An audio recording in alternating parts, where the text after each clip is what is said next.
sa inyo bang pag-aaral sa EDCOM, papaano ko yung LGU, as in, walang pakialam? Kasi after, Opo. wala ba kayong talagang Opo. tukoy na LGU na napakababa talaga ng literacy sa kanilang lalawigan? Practically nga, kasi yung governor, yung mayor o mga congressman, sorry po sorry, ito ho kasi usapin ng politika na eh. Alam niyo ho yun, kasi kung ako naman yung pamilya na naghahari doon, ayoko na matalino mga botante ko eh. Kasi baka hindi na kami iboto. Opo. Alam niyo ho yun? Sir Ted, Opo. linawin ko lang para mas naintindihan ng nakikinig po sa atin. Kasi po 3 po yung programs natin sa nutrition. Yung una po is first 1,000 days. Yan yung 0 to 24 months. Tapos meron po tayong supplementary feeding program, age 3 to 5. Yan po yung ginagawa ng DSWD. Yung school-based feeding program po natin, kinder to grade 6, sa mga nasa DepEd schools. Ngayon po, ang first 1,000 days, yun po ang pinakamahalaga, pundasyon ng nutrisyon at pagkatuto. First 1,000 days po yan. Sa LGU po yan na responsibilidad.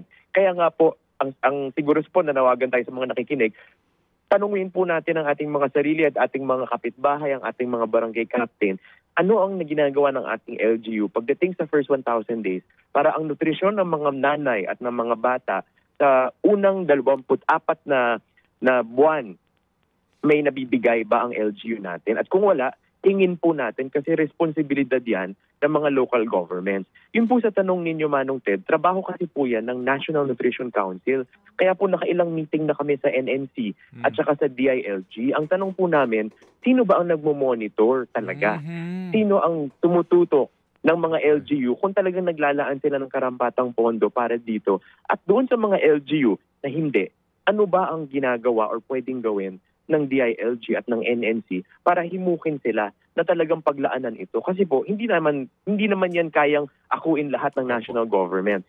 Si NNC po, ang trabaho niya, yung mga pinakamataas ang stunting rate kung mahirap na lugar. Kasi minsan po, talagang hindi naman lahat ng LGUs pare-parehas ang amount ng resources na meron. Kasi yung mga 4th and 5th class, ang trabaho po niya, mag-propose ng additional funding para ang national government matulungan yung mga hirap talagang LGU kasi mababa ang mga IRA.